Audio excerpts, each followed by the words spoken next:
The Lord be with you. A reading from the Holy Gospel according to Matthew. When Jesus was born in Bethlehem of Judea in the days of King Herod, behold, Magi from the east arrived in Jerusalem, saying, "Where is the newborn King of the Jews? We saw his star at its rising and have come to do him homage." When King Herod heard this, he was greatly troubled, and all of Jerusalem with him. Assembling then all the chief priests and the scribes of the people, he inquired of them where the Christ child was to be born. And they said to him, "In Bethlehem of Judea, for thus it has been written through the prophet, and you, Bethlehem, land of Judea, are by no means least among the rulers of Judah, since from you shall come a ruler who is to shepherd my people Israel." Then Herod called the Magi secretly and ascertained from them the time of the star's appearance. And he said to them in Bethlehem, "Go and search diligently for the child, and when you have found him, bring me word, so that I too can do him homage." After their audience with the king, they set out, and behold, the star that they had seen at its rising preceded them until it came and stopped over the place where the child was. They were overjoyed at seeing the star, and on entering the house, they saw the child with Mary, his mother. They prostrated themselves and paid him homage. Then they opened up their treasures and offered him gifts of gold, frankincense, and myrrh. And having been then warned in a dream not to return to Herod, they departed for their country by another way. The Gospel of the Lord. They have come to pay him homage and to give and to receive. You make up your mind, you choose the chance you take, the ride to where the highway ends and the desert breaks. Out onto an open road, you ride until the day you learn to sleep at night with the price you pay. Oh, the price you pay, the price you pay. Come now, can't we walk away? You can't walk away from the price to pay. Well, that's an old Springsteen song done in, I think, the 1980s with his, first release of the album, The River. And there's a way in which today's readings talk about these magi who come and pay homage. They present and give gifts. But there's a way in which there's an interesting exchange implied in today's gospel that I think maybe you and I need to pay attention to.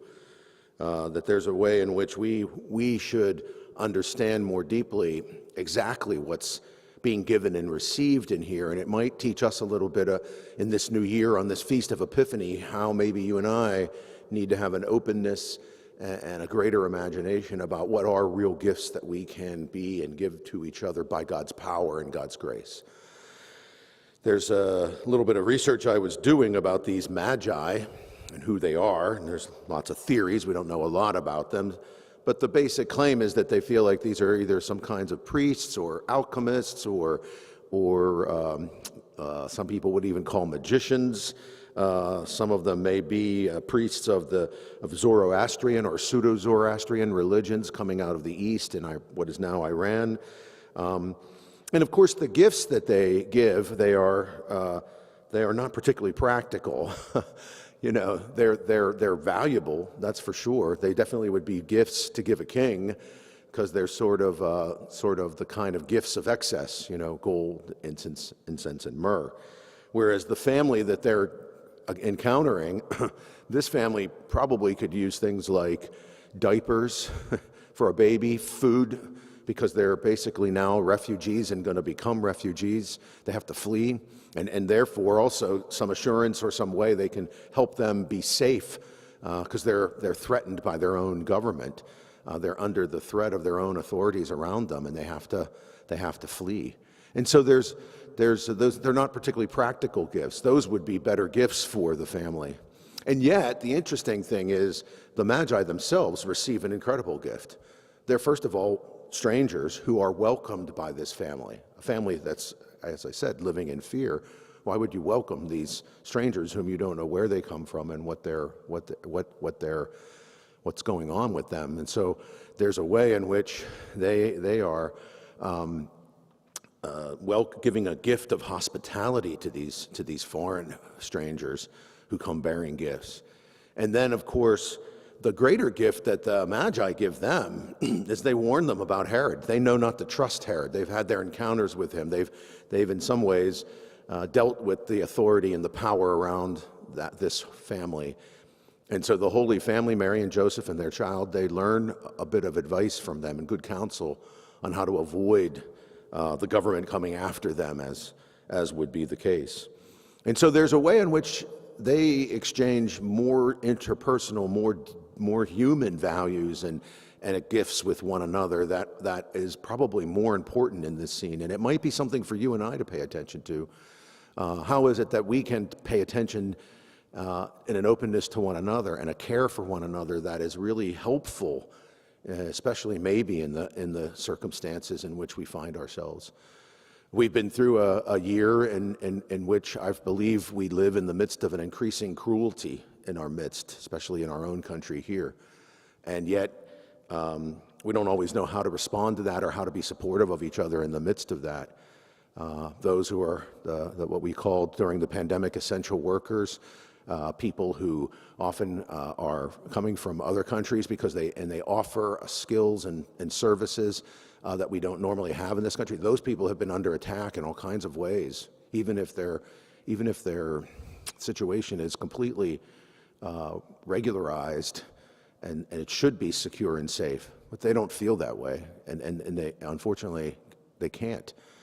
And yet we might be going into a year two where we find this new year where we find that there'll be a lot of attacks on those supports and things that allow children to thrive, the basic ways in which we as a community take care of our children and our seniors. We will have people who will be losing or paying way more for their health care. So this could be a very difficult year coming forward too. And what does this encounter of the Holy Family and this Magi teach us about how we maybe need to step forward with one another in an openness, a reception and hospitality to each other, and allow ourselves to give each other support and good counsel on how we can weather these difficulties, because that's what this family receives and what this family needs in today's gospel. When I was looking up some research this week on who the Magi are, I was surprised to find out that there's a thing called a Magi, M-A-G-I. It's called Modified Adjusted Gross Income. I didn't know about that, but then once I read the definition, I realized, well, yeah, I know a lot about it. We all know a lot about it.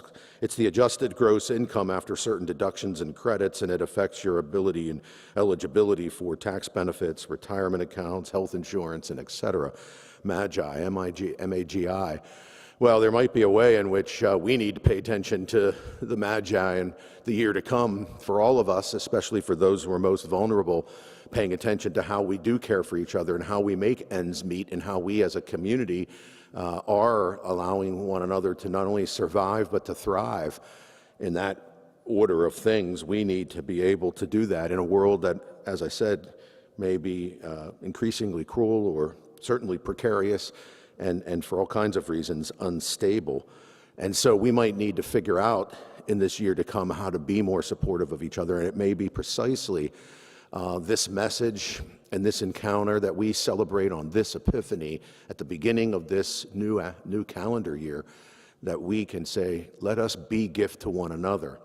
Let us bring to each other not only maybe those gifts that do pay homage and allow us to pay things in a way that allows us to come to know that on our journey at the end of the road where the desert breaks, as the old Springsteen song says, you and I can encounter each other along the way on our paths and pay not only, the essentials to each other, but offer and pay a homage and pay it forward for each other and with each other. The old Springsteen song has another verse. It says, little girl down on the strand with the pretty little baby in your hands, do you remember the story of the promised land, how he crossed the desert sands and could not enter the chosen land? On the banks of the river he stayed to face the price you pay. Well, my friends, I don't know that we need to be stuck on the banks of the river and that we can't experience and accompany each other across the desert into whatever difficulties or lack thereof that seems to be the lacks that are around us, the difficulties and strains and stresses that are around us. I think we can be on a journey together like this Holy Family and these Magi with one another, giving each other what we really need and being able to, again, welcome each other and care for one another and maybe even at times protect one another. And then I think it's not going to be about the price we pay, but the way in which we can pay homage to God and to the dignity of one another, and then pay it forward as we care for one another. Because it's not just the price you pay, it's the way in which we pay it forward with one another. Amen.